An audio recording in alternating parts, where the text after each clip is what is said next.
Weather Service in Milwaukee, Sullivan has issued a severe thunderstorm warning for northern Greene County in south-central Wisconsin, southwestern Dane County in south-central Wisconsin, until 9:30 p.m.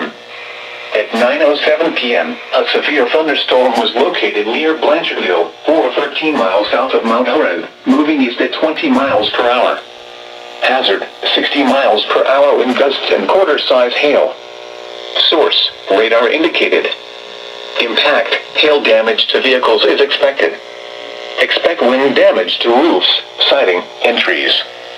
Locations impacted include Fitchburg, Belleville, New Glarus, Monticello, Albany, Dayton, Attica, and Poway. People attending Monticello homecoming should seek safe shelter immediately. Other landmarks included are the following location: York Memorial Church.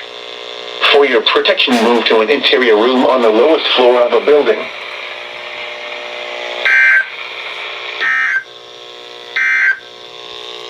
This is Noaa's Weather Radio, KZG 57 in Rockford.